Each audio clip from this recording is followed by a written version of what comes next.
Namaste everyone. आज चाहिँ म नर्थ इस्ट भेजिटेबल सपमा लाँदैछु है। यस्तो हेरेर लाइक सेयर कमेन्ट गर्नुहोस्। यहाँ नाना चनाहरू पनि लिएर आएको छु। आइपुग्नु आँट्यो दोकान चाहिँ है।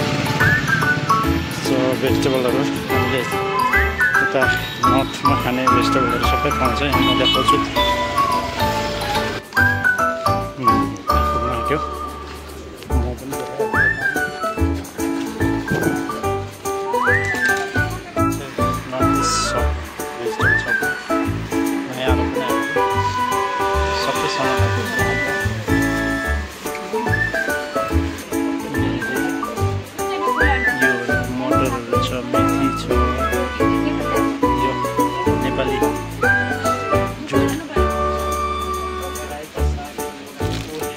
यो चाहिँ के हो थाहा छैन है। यो त तरुल जस्तो छ, लियो भने सब कुरो पाउँछ है।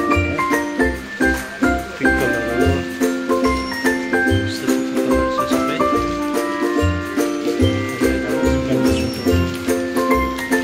पोर्क आखुनी, यो चाहिँ सुँगुरको मासु र आखुनी, ड्राई नागा चिल्ली, यो चाहिँ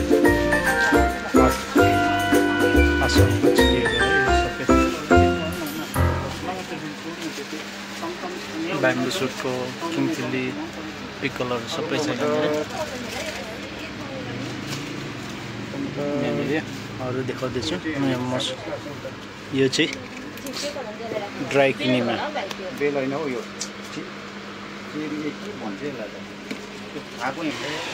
सबै कुरो छ यहाँनिर है।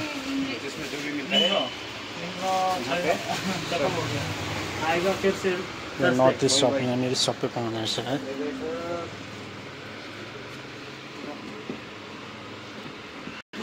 यहाँ दालहरू पनि छ। उता नर्थमा पाउने सिक्काहरू, झिँगे माछाहरू सबै कुरो छ। प्रडक्टहरू पनि छ यहाँनिर। यहाँ राइसहरू छ, ब्राउन राइस, सेतो चामलहरू सबै छ है। यस्तो छ।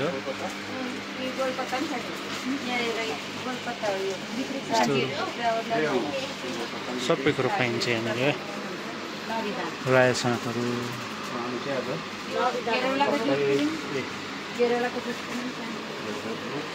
खुकुरी पनि छ। अनिसी छुर्पीहरू पनि रहेछ यहाँनिर। सो भेजिटेबल सबै कुरो सामानहरू सबै कुरो पाउँछ यहाँ हामीले खाने उतातिर है।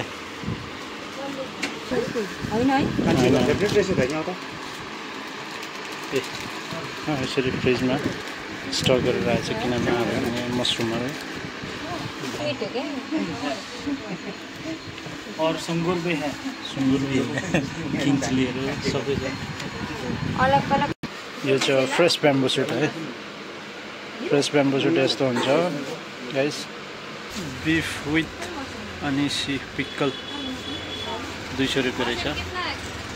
चिकन अनिसी पिक्कल 200 रुपियाँ रहेछ। यो चाहिँ मानेको पत्तामा चाहिँ पत्ताको बेसमा बनाएको हुन्छ यो चाहिँ है। कच्चुको पत्ताको बेसमा बनाएको हुन्छ यो चाहिँ। मैले खाएको पनि पहिला। सबै मसरुमहरू छ। सपिङ पनि भयो है। अब अमिलो पिरो सबै बोकेर हिँड्छ। तितो सबै। नयाँ आलु एकदम राम्रो राम्रो रहेछ है। यहाँ चाहिँ सबैजना आउनुपर्ने, तर दोकानकै छेउमा भिडियो गर्नुपर्ने बाहिरखेरि अब। दोकान अलिक सानो भएर बाहिर निस्केर गरेको नि। राम्रो दोकान रहेछ। सबैजना नेपालीहरू आउन सक्नुहुन्छ।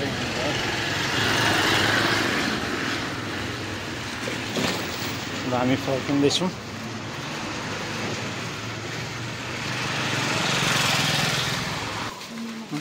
यो दोकानहरू चाहिँ बेङ्गलोरमा थुप्रै रहेछ, यसको ब्रान्चहरू है। यो चाहिँ हामी आएको चाहिँ व्हाइटफिल्डको मध्यपुरा फिनिक्स मल अपोजिट अलिकति भित्र पस्नुपर्छ त्यो जग्गामा पर्छ है।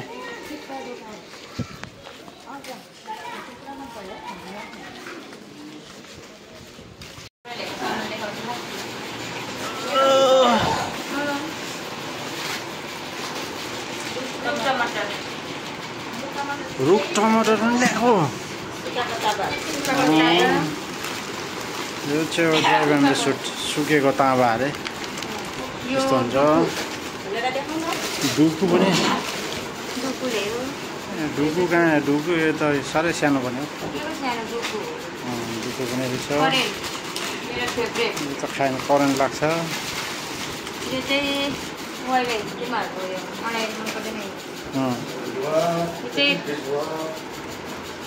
यो चाहिँ हो तामुल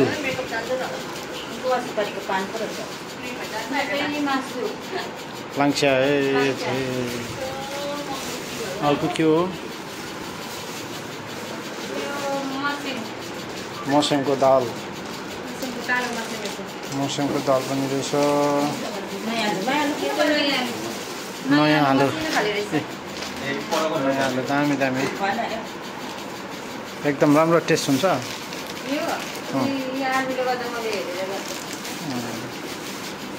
मस्याङको दाल हो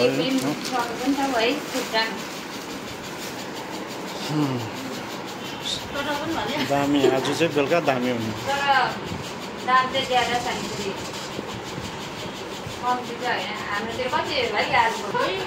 आलु आलु कतिहरू त्यो केजीको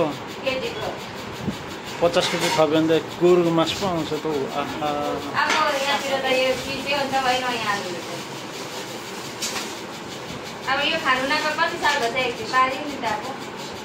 त्यो सानो आगोमा पकाउँदै गर्दा हुन्छ।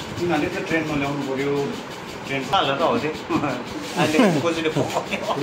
लटपट हुन्छ फेरि भित्र हालिराख्न।